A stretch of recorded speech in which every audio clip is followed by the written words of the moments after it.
Okay, dear students, आप आ जाएं components of communication पर। सही कि कम्युनिकेशन में कौन सी कंपोनेंट्स इन्वॉल्व होते हैं या कम्युनिकेशन की बेसिक जो कंपोनेंट्स है वो क्या होती है।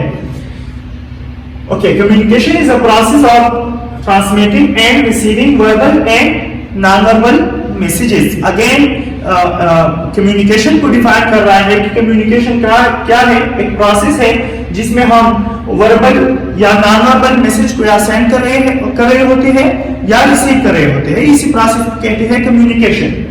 और communication is a dialogue not a monologue. Communication क्या है, डायलॉग है। डायलॉग का मतलब ये है कि दो बंदे इसमें इन्वॉल्व होते हैं। सही, पश्तो में हमारा वो है कि दयोलासना प्लकनजी, एक हाथ से ताली नहीं बजती। सही, तो कम्युनिकेशन भी एक सिंगल वे प्रोसेस नहीं है। ये आप एमसीक्यूज के लिए भी याद रखा करें। स्टेटमेंट बन सकते हैं इस पे कि हम एक वे में, एक सिंगल वे में चीजें कम्युनिकेट कर सकते हैं, तो हम नहीं कर सकते। सही, क्योंकि ये डायलॉग है, मोनोलॉग नहीं है, इसके लिए दो बंदे रिक्वायर होते हैं। सही, okay, so a communication is said to be effective only if it brings the desired response from the receiver. सही, जब कम्युनिकेशन डायलॉग है, डायलॉग का मतलब है कि इसमें दो बंदे इन्वॉल्व होते हैं, एक स्पीकर होगा, एक लिसनर होगा। तो आप कम्युनिकेशन तब ही इफेक्टिव होगी जब हमें अपना डिजायर रिस्पांस मिल सके। सही, मतलब स्पीकर जिस चीज के लिए चीजें बोल रहा है या ऑडियंस जिस चीज के लिए आपकी बात को सुन रहा है, तो ऑडियंस को अपना डिजायर रिस्पांस मिल जाए और स्पीकर को अपना डिजायर रिस्पांस मिल जाए, तभी हम कह सकते हैं कि ये कम्युनिकेशन क्या थी, इफेक्टिव थी।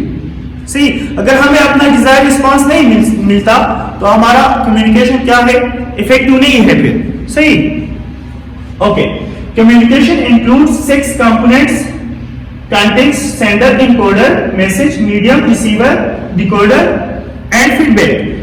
अब कम्युनिकेशन में क्या है, 6 कंपोनेंट्स इन्वॉल्व है इसमें।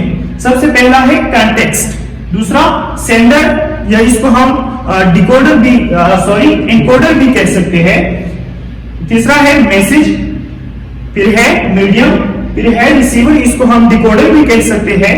मतलब ये जो सेंडर ने जो चीजें इनपुट की थी, रिसीवर वही चीजें डिकोड करता है फिर। सही, और लास्ट में हमारा है फीडबैक। इन सारे कंपोनेंट्स को हम नंबर बाय नंबर डिटेल में डिस्कस करते हैं। Okay, next. ओके, सबसे पहला कंपोनेंट है कॉन्टेक्स्ट। सही, अब कॉन्टेक्स्ट क्या है, एवरी मैसेज चाहे ओरल हो या रिटन हो बिगिंस विद कॉन्टेक्स्ट। चाहे हमारा ओरल मैसेज हो या रिटन मैसेज हो, ये शुरू होता है कंटेक्स्ट से। सही, मतलब कंटेक्स्ट का मतलब क्या है कि जो हमारी मैसेज को या हमारी कम्युनिकेशन को बेस प्रोवाइड करते हैं, जिसके बेस पे सिंपली हम इस तरह से कह सकते हैं कि जिसके बेस पे हम चीजें कम्युनिकेट करते हैं, जो हमें कम्युनिकेशन पर मजबूर करते हैं, इसको हम कहते हैं कंटेक्स्ट। सही, okay, context is a very broad field that consist different aspects. अब ये कंटेक्स्ट जो है ये वसी और ब्रॉड फील्ड है। सही, जो जिसके मुख्तलिफ पहलू हो सकते हैं। एक पहलू इसका क्या है, कंट्री है, कल्चर है, ऑर्गेनाइजेशन है, बहुत सारे। एक ब्रॉड फील्ड है, इसके बहुत पहलू हो सकते हैं, एस्पेक्ट्स हो सकते हैं। इनमें से एक है कंट्री। हर एक कंट्री अपनी तरीके से चीजें कम्युनिकेट करता है। इस तरह से हर एक कल्चर में अपनी तरीके से चीजें, लोग अपनी तरीके से चीजें कम्युनिकेट करते हैं अपनी कल्चर के अकॉर्डिंग। इस तरह से हर एक ऑर्गेनाइजेशन में अपनी रूल्स एंड रेगुलेशन के थ्रू जो है के तहत जो है चीजें कम्युनिकेट करते हैं। सही, तो एक पहलू ये है। Another aspect of context is external stimulus।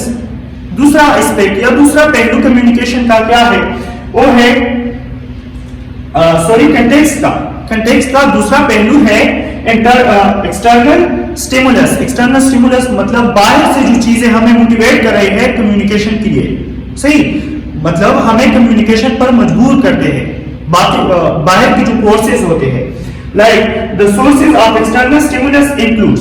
अब कौन सी चीजें हैं जो है हमें एक्सटर्नली स्टिमुलेट करते हैं कम्युनिकेशन के लिए, वो है मीनिंग। सही, लेटर है, मेमो है, टेलीफोन कॉल है, ईमेल है and even a casual conversation. सही, लाइक हमें मीटिंग में जाना होता है, मीटिंग्स में हमने डिस्कशन करनी होती है, तो इस वजह से हम चीजें कम्युनिकेट करते हैं। हमें मीटिंग जो है हमें कम्युनिकेशन के लिए स्टिमुलेट करते हैं। सही, या जो है हम लेटर लिखते हैं, या जो है हम मेमो राइटिंग करते हैं, या टेलीफोन पे एंगेज होते हैं, टेलीफोन कॉल पे एंगेज होते हैं, या अपने फ्रेंड्स के साथ जो है गैदरिंग करते हैं, तो वहां पे ये चीजें जो है हमें स्टिमुलेट करते हैं, मोटिवेट करते हैं कम्युनिकेशन के लिए। तो ये दूसरा एस्पेक्ट है कंटेक्स्ट का। सही, okay, this external stimuli motivates you to respond and this response may be oral और लेटर। और ये एक्सटर्नल स्टिमुलाई जो होते हैं ये हमें मोटिवेट करते हैं कम्युनिकेशन के लिए, और वो कम्युनिकेशन पे ओरल भी हो सकता है और रिटन भी हो सकता है, डिपेंड करता है सिचुएशन पर और नीड पर। सही, okay, next okay, internal stimuli. तीसरा एस्पेक्ट क्या है या तीसरा पहलू क्या है? इंटरनल स्टिमुलाई है। इसमें कौन सी चीजें इंक्लूड होती है? Your opinion, likes, dislikes, emotions, experience, education and confidence. सही, एक बंदे की अपनी जाती ओपिनियंस होती है, हर एक बंदे की अपनी अपने अलग अलग लाइक्स डिसलाइक्स होते हैं, क्योंकि ह्यूमन माइंड जो होते हैं वो फिल्टर्स होते हैं डिफरेंटली। सही, हर एक ह्यूमन बीइंग की जो माइंड्स होते हैं वो डिफरेंटली फिल्टर होते हैं। एक अपनी नजर से चीजों को देखता है, दूसरा अपनी नजर से चीजों को देखता है। तो हर एक बंदे की अपनी ओपिनियंस होते हैं, अपनी लाइक्स डिसलाइक्स होते हैं, अपने इमोशंस होते हैं, अपने एक्सपीरियंस होते हैं, अपना एजुकेशन और कॉन्फिडेंस होता है, और इसी की लेवल के अकॉर्डिंग, इसी के बेस पे फिर चीजें कम्युनिकेट करते हैं। तो ये कंटेंट का एक तीसरा पहलू है इंटरनल स्टिमुलाई। सही, okay, these all have various influence on the way you communicate your ideas। अब ये क्या है? इंटरनल स्टिमुलाई हो गया, एक्सटर्नल स्टिमुलाई हो गया, कंट्री, कल्चर, ऑर्गेनाइजेशन, ये चीजें हो गया।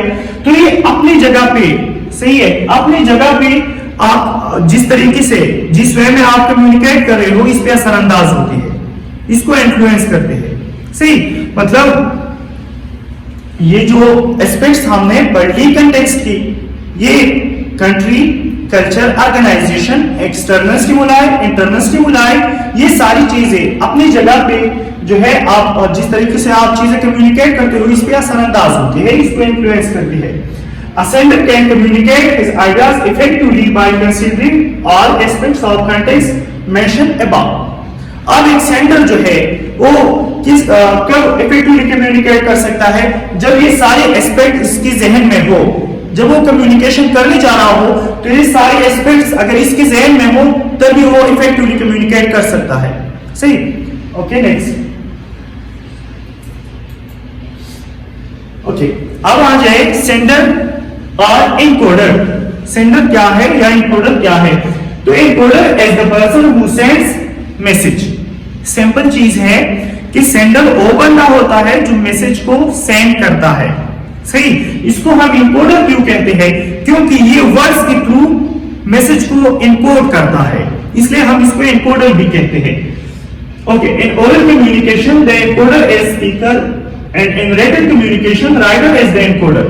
सही, अगर हम ओरली चीजें कम्युनिकेट करते हैं, सही, तो वहां पे इनकोडर स्पीकर होगा, और अगर हम रिटन में चीजें कम्युनिकेट करते हैं तो वहां पे जो है इनकोडर राइटर होगा। सही, रिटन में ये के लिए आप याद रखें कि ओरल में अगर हम चीजें कम्युनिकेट करते हैं तो इनकोडर स्पीकर होगा, रिटन में हम करते हैं तो इनकोडर राइटर होगा। इस तरह से रिसीवर जो है या डिकोडर जो है वो लिसनर होगा अगर ओरल है, या अगर रिटन में है तो रीडर जो है वो डिकोडर होगा। सही, okay, an encoder uses combination of symbols, words, graphs and picture understandable by the receiver to best convey his message in order to achieve his desired response। अब encoder क्या करता है? वो certain symbols को, certain words को या graphs को या picture को यूज करता है अपनी आइडियाज को, अपने ओपिनियंस को, अपने मैसेज को कम्युनिकेट करने के लिए। सही, देखिए हमारे पास बहुत सी वेज हो सकते हैं जिसके थ्रू हम कम्युनिकेट करते हैं। हम थ्रू वर्ड्स कम्युनिकेट कर सकते हैं। जब हम थ्रू वर्ड्स चीजें कम्युनिकेट करते हैं इसको हम कहते हैं वर्बल कम्युनिकेशन। सही। हम थ्रू सिंबल्स चीजें कम्युनिकेट कर सकते हैं।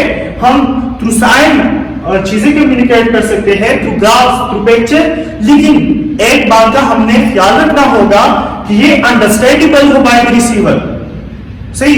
हम वो सिंबल यूज करें, वो वर्ड्स यूज करें, वो ग्राफ्स यूज करें, वो पिक्चर यूज करें जो रिसीवर के लिए अंडरस्टैंडेबल हो।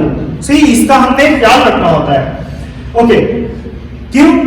क्योंकि जब वो इसके लिए अंडरस्टैंडेबल हो तभी हमें डिजायर्ड रिस्पांस मिल सकता है, और जब हमें अपना डिजायर्ड रिस्पांस मिल जाए तो हमारी कम्युनिकेशन इफेक्टिव होगी। Okay next. ओके मैसेज क्या है? Message is the information that is exchange between sender and receiver. Message in information को कहते हैं जो जिसके एक्सचेंज हो जाती है बिटवीन सेंडर एंड रिसीवर। सही। इसी इंफॉर्मेशन को हम कहते हैं message. The first task is to decide what you want to communicate and what will be the content of your message. सही। पहला टास्क क्या है कि is to decide what you want to communicate. ये चीज हमने डिसाइड करनी होती है कि हम क्या कम्युनिकेट करने जा रहे हैं, ये हमने पहले से डिसाइड करना होता है। And what would be the content of your message. और अगर हमें अपना पर्पस मालूम है कि इस पर्पस के लिए मैं कम्युनिकेट करने जा रहा हूं, तो इसके लिए मैंने कंटेंट कौन सी जो है लानी होती है, कंटेंट मेरा क्या होगा मैसेज का। सही। ये पहले से हम डिसाइड करते हैं। Okay. What are the main points of your message and what other information to include. मेरा जो मैसेज है, जो मैसेज मैं कम्युनिकेट करने जा रहा हूं, इसकी मेन पॉइंट्स क्या है और कौन सी चीजें हैं जो मैंने ऑडियंस की नीड के अकॉर्डिंग इसमें ऐड करनी है। सही। ओके।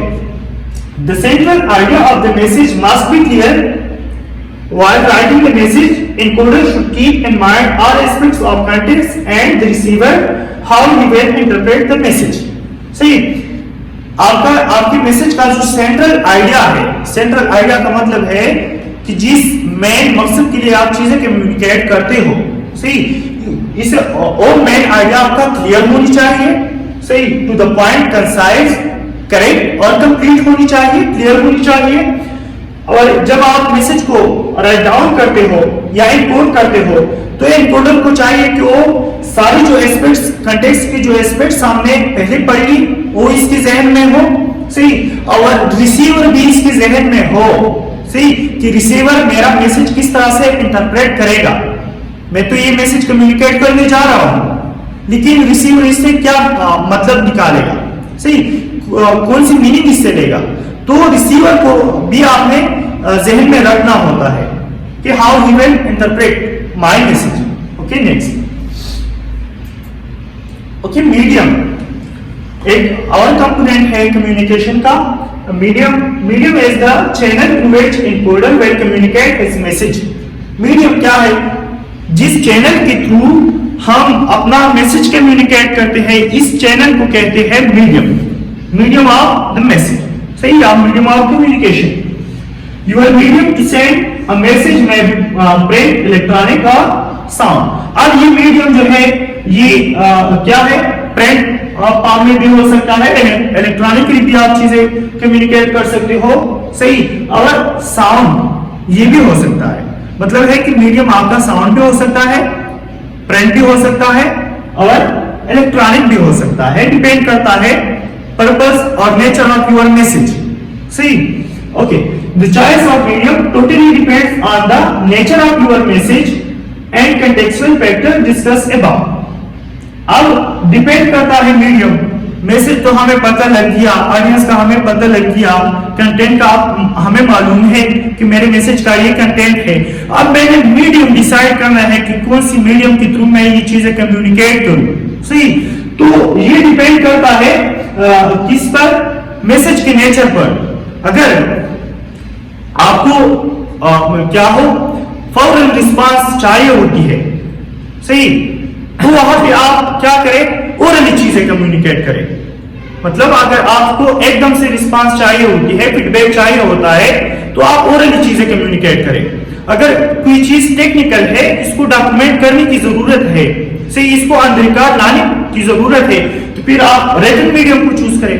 सही, तो इस तरह से डिपेंड करता है आपके मैसेज के नेचर पर, क्या मैसेज का नेचर क्या है, और इसी के कारण फिर आप मीडियम को चूज करते हो।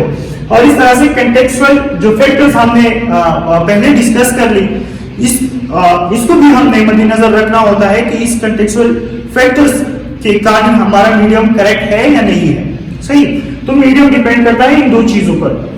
Okay, the oral medium to convey your message as effective when your message is urgent. जिस तरह पहले हमने डिस्कस किया कि ओरल तभी मीट रहेगा, तभी एप्रोप्रिएट रहेगा जब हमें क्या हो, हमारा मैसेज अर्जेंट टाइप का हो। सही, हमें अर्जेंटली रिस्पांस चाहिए होती है, तो फिर हम ओरली चीजें कम्युनिकेट करते हैं।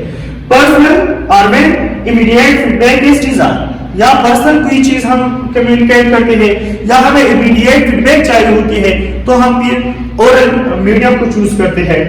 Okay, while when your message is technical and needs to be documented, then written medium should be preferred, that is formal in nature।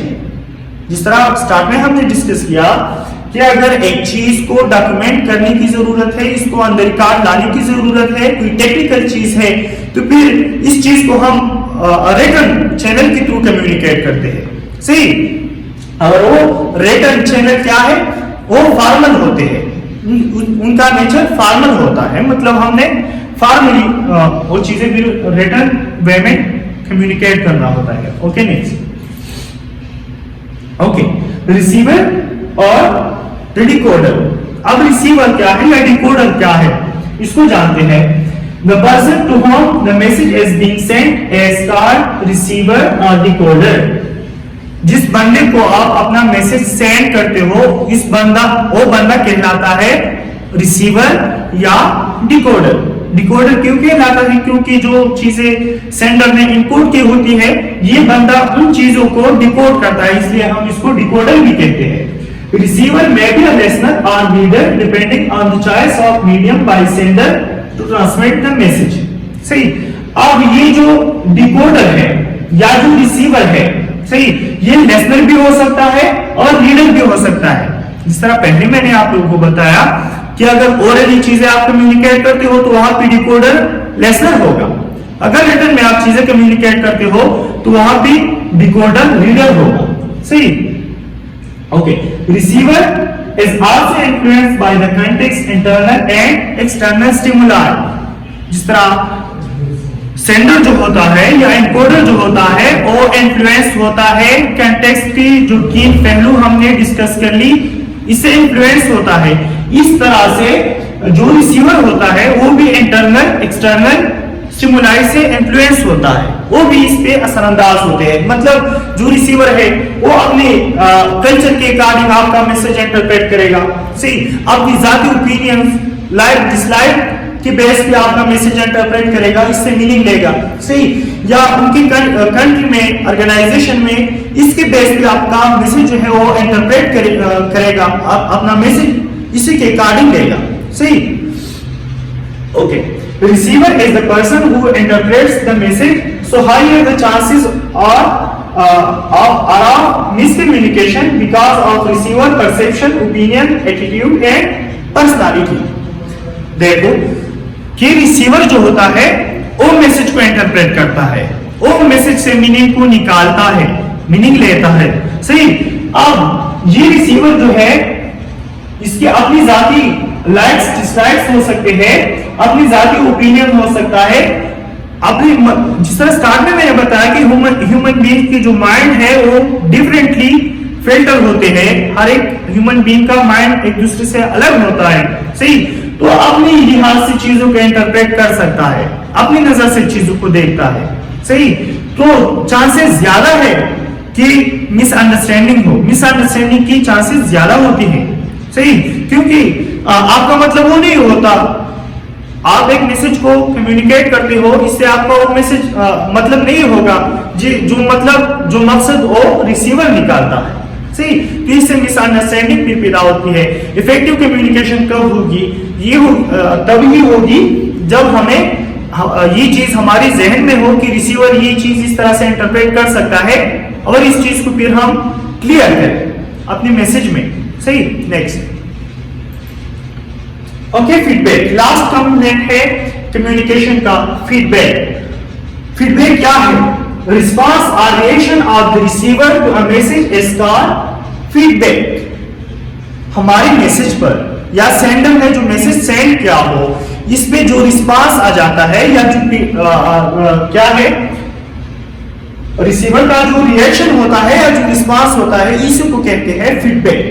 Simple, feedback may be written or oral message and action or simply silence may also be a feedback to a message। अब feedback जो है वो written भी हो सकता है, oral भी हो सकता है या एक्शन भी हो सकता है, इससे आपको पता चल जाता है। सही, या जो है सिंपली साइलेंस, खामोशी जो होती है, ये भी एक रिस्पांस होता है मैसेज की तरफ। सही, okay, communication is said to be effective only when it receives some feedback. Communication तब इफेक्टिव कंसीडर होगी जब इसको कोई फीडबैक हो जाए, मौसूल हो जाए। सही, इस पे कोई फीडबैक आ जाए तब ये कम्युनिकेशन इफेक्टिव कंसीडर होगी। Feedback actually completes the loop of communication. ये फीडबैक क्या करता है? ये कम्युनिकेशन का जो साइकिल है इसको कंप्लीट करवाता है। सही, ये एमसीक्यूज के लिए आप याद रखा करें कि कम्युनिकेशन का जो लूप है या जो साइकिल है, ये कौन सी चीज कंप्लीट करता है? फीडबैक कंप्लीट करता है। सही, और स्टार्ट कहां से होती है? कंटेक्स्ट से होती है। Okay, next, thank you dear students. जो पहला पार्ट था हमारे लेक्चर का वो हमने कंप्लीट किया। बाकी जो 7 C's 5 W's और ये चीजें हैं, ये हम अगले वाले लेक्चर में कवर करने जा रहे हैं। तो इसके लिए आपने क्या करना होगा? हमारे चैनल को सब्सक्राइब करना होगा और साथ ही साथ अपने बेल आइकन को दबाना है ताकि जो वीडियोस है आपको टाइम पे मिल सके। और वो लोग कहते हैं कि शेयरिंग इज केयरिंग। सही, तो अपने दोस्तों के साथ शेयर करें ताकि वो भी इससे फायदा उठा सके। Thank you.